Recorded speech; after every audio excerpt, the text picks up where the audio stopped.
Hello, allez, une nouvelle vidéo, cette fois-ci c'est comment démarrer à tous les coups un moteur thermique. Je dis bien à tous les coups. Vous allez voir, c'est vraiment pas compliqué et quelques prérequis avant. Je vais vous les expliquer simplement, c'est pas compliqué du tout. Et donc je vais démystifier un peu le truc de un moteur thermique ça démarre mal, c'est dur à régler et ainsi de suite.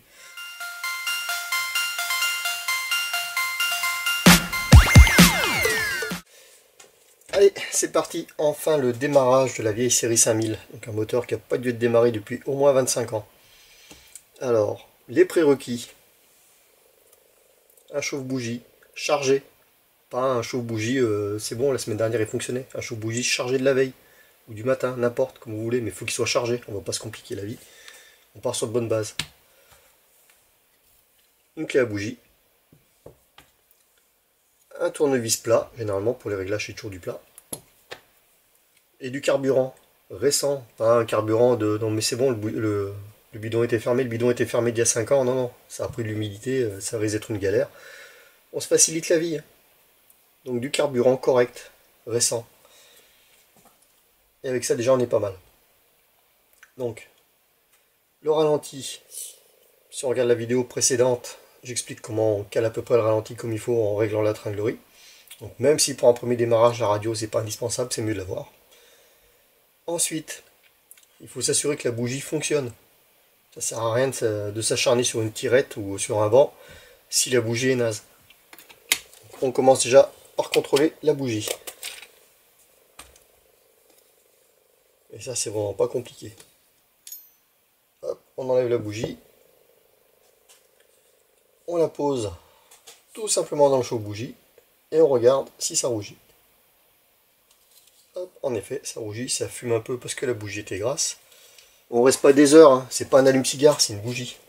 Voilà, à partir du moment où on voit que le filament rougit, c'est que c'est bon. Maintenant que la bougie est testée, on la met de côté, on va pas la remettre tout de suite dessus. Vous allez voir pourquoi dans pas longtemps.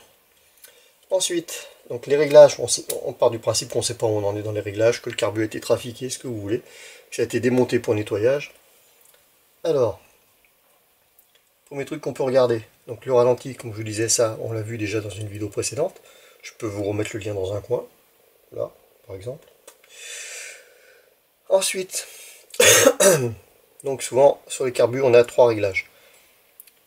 La richesse, le ralenti et la reprise. Bon, la reprise le plus souvent elle est de ce côté, côté boisseau, côté soufflet. Sur ce moteur, c'est pas vraiment l'aiguille qu'on règle, c'est le pointeau c'est le puits de l'aiguille qui se trouve de ce côté. Ça change pas grand chose au final, c'est le même principe. Voilà. Autrement, voilà, généralement la vis de réglage est côté soufflet. Voilà, ici en l'occurrence. Je vais vous montrer déjà sur ce moteur là pour régler à peu près la reprise. C'est pas une science exacte, mais c'est le seul repère qu'on peut avoir dans ce cas là. Alors attention, hein, si c'est un moteur neuf à roder, l'aiguille est déjà calée correctement par le fabricant, on n'y touche pas. C'est juste vraiment quand on ne sait pas où on en est, que c'est un moteur à redémarrer, qu'on ne sait pas qui l'a trafiqué avant, voilà, pour avoir une base, c'est ça. On ouvre le boisseau. Arrivé à peu près à la moitié de l'ouverture, c'est le moment où l'aiguille doit se désengager de son puits. Là, on voit que si je tire plus, hop, l'aiguille, elle est plus du tout dans le puits. Et à mi-course du boisseau, voilà, l'aiguille commence juste à sortir complètement du puits. Voilà. C'est le seul repère qu'on peut avoir pour la reprise. Si je visse, bah, l'aiguille va rentrer plus. Si je dévisse, l'aiguille sortira plutôt du boisseau. C'est voilà, il n'y a rien de bien compliqué. Voilà, on visse ou on dévisse pour arriver à peu près à ça. Ensuite la richesse. Une richesse, une vis de richesse, sur pratiquement tous les moteurs, elle est ouverte entre 2 tours et 2 tours et demi. Alors bah c'est pas ça c'est vraiment pas compliqué, hein. Donc on met le tournevis, on visse à fond. Voilà. Donc quand je dis on visse à fond, c'est pas un bouchon de bouteille de Pepsi, hein. On force pas comme un malade, hein. On visse, dès que ça force c'est bon, c'est vissé, hein. Et on dévisse de 2 tours et demi. Donc un demi, un et demi, 2, 2 et demi. Là on a une base de réglage. C'est pas dit que ce soit le réglage qui va faire fonctionner le moteur, c'est le réglage qui va permettre de démarrer. Voilà. Une fois qu'on a fait ça, on remet le filtre à air, parce qu'on ne roule pas sans filtre à air.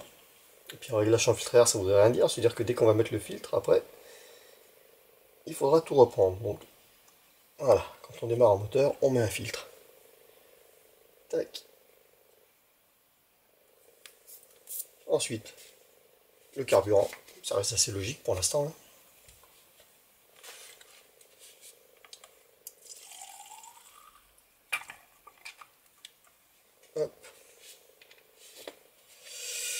Donc bon, sur ce type de réservoir, il y a une petite pompe pour amorcer. Comme j'ai dit, là, nous, ce qu'on veut, c'est pas se compliquer la vie, ce qu'on veut, c'est démarrer à tous les coups.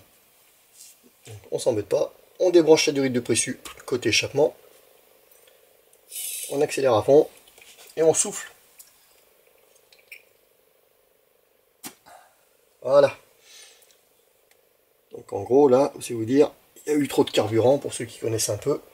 Ah oui, là, je pense qu'il y a eu trop de carburant dans le moteur, mais c'est fait exprès.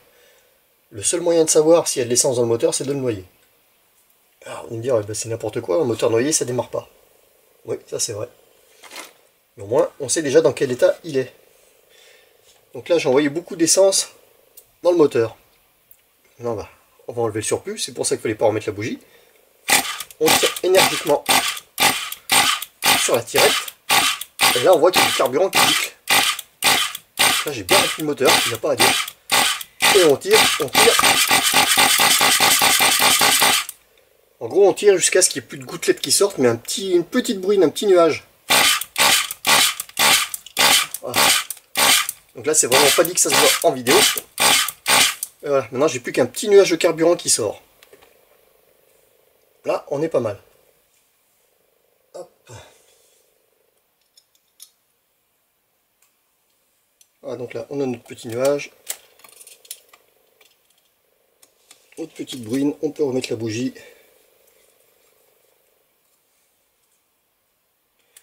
Là, pareil, on ne sert pas comme un ours. Hein. C'est pas le moteur de ta 205 où tu remets ta bougie. Hein. C'est un modèle réduit.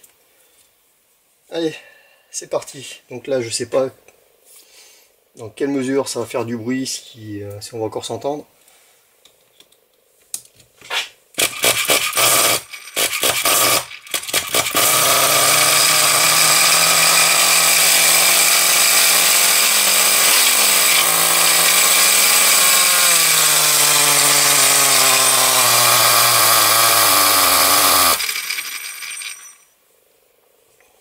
Et ben voilà, ça a démarré. Bon, là j'ai pas trop eu le temps de voir du coup s'il était trop gras, trop pauvre ou quoi que ce soit. Il a calé tout doucement. Le ralentissime a baissé. Je pense qu'il est un peu trop gras en bas. Généralement c'est assez ça le symptôme. Mais bon, au moins ça permet de démarrer le moteur et de voir où on en est. Donc, un petit truc pour savoir s'il était trop gras ou pas. Là, on peut renlever la bougie.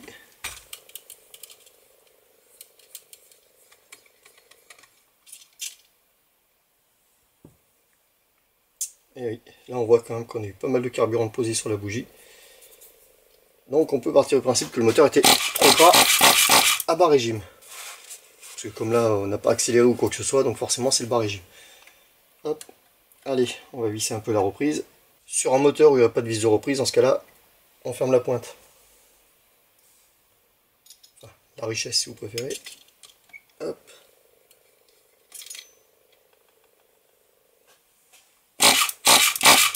On le désengorge à nouveau.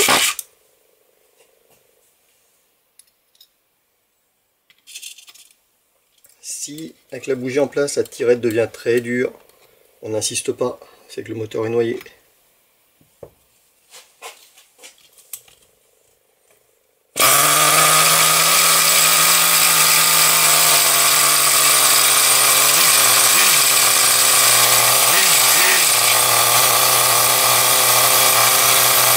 Voilà, on est pas mal.